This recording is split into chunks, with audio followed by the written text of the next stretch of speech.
Jessica Drew glanced at him, still managing to tap away at her computer. Like him, Jessica was a field agent, but she had probably filed 3 reports in the time it had taken him to type his social security number.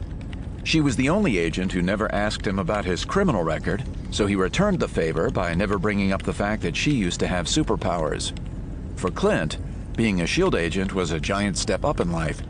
For the former Spider-Woman, he figured, it was something else entirely. If you're having trouble with the spreadsheet, I can help you. No, I'll figure it out. Clint had spent his school years perfecting his acrobatic and archery skills, so there were some pretty big gaps in his education.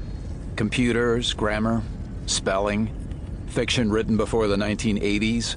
As far as history went, he knew an Assyrian recurve from an English longbow, but that was about it. Clint could calculate math problems in his head, though, and he understood basic physics. That went along with making sure your arrow hit its target.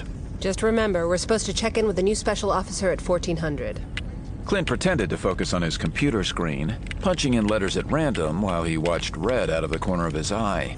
She had slipped into an empty seat and was herself typing something into the computer, which instantly responded. That was interesting. She must already know the level 3 passwords. Maybe he was wrong about Red.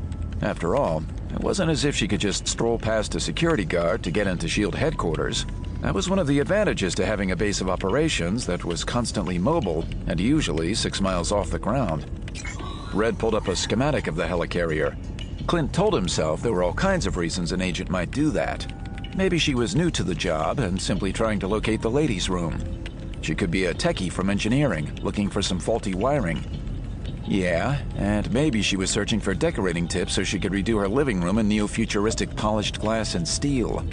Suddenly the idea of Red being a foreign agent seemed a bit more plausible. I take it you meant to write Redhead under purpose of trip? Don't tell me you're anti-Ginger, Jess. Don't call me Jess, Hawkeye. Usually Clint would retaliate for the use of his old performing name, but he didn't have the time right now. Red was strolling toward the stairs that led down to the flight deck. All right, it was showtime. Clint rolled his chair back from the desk and unsnapped a button on his right shoulder, making it easier to reach for the Stark-engineered bow he wore folded on his back.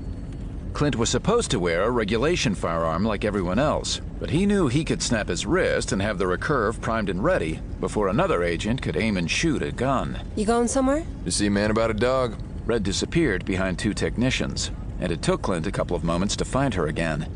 Did she know he'd made her? Or did she always walk in a zigzag pattern just to be safe? Want me to go with you? To the head? Not really. Clint reached for the quiver he always kept propped against his desk, only to find that it wasn't where he'd left it. Uh-huh. And what are you planning to do, shoot the soap puck out of the urinal? Jessica was holding his quiver, just out of reach.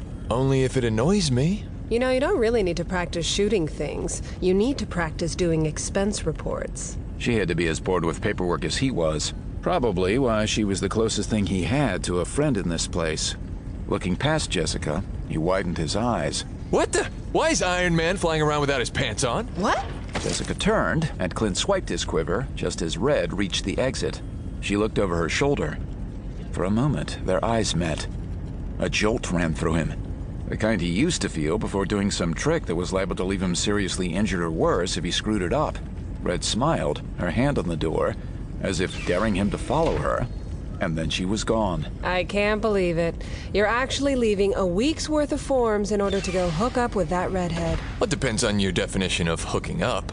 Clint swiftly thought about the best arrowheads to bring to this party. Magnetic, net, smoke, bola.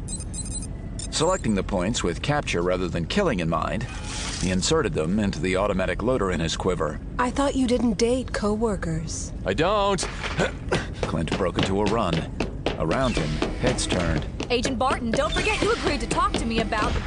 Clint was out the door and charging down the stairs, so he never heard the rest of the sentence. He was so focused on estimating how far ahead his target was, he nearly ran into Agent Coulson, who was carrying a stack of files. Slow down there, Barton. You know the rules about running in the ladders? Like a lot of paper pushers, Coulson always used proper naval terminology. Sorry, Coulson. Clint grabbed the staircase railing and vaulted down onto the next landing. Kind of in a rush here. And you're not wearing sleeves again, Barton. We talked about that. Later! Clint was already turning the corner. He had a sudden sense of danger.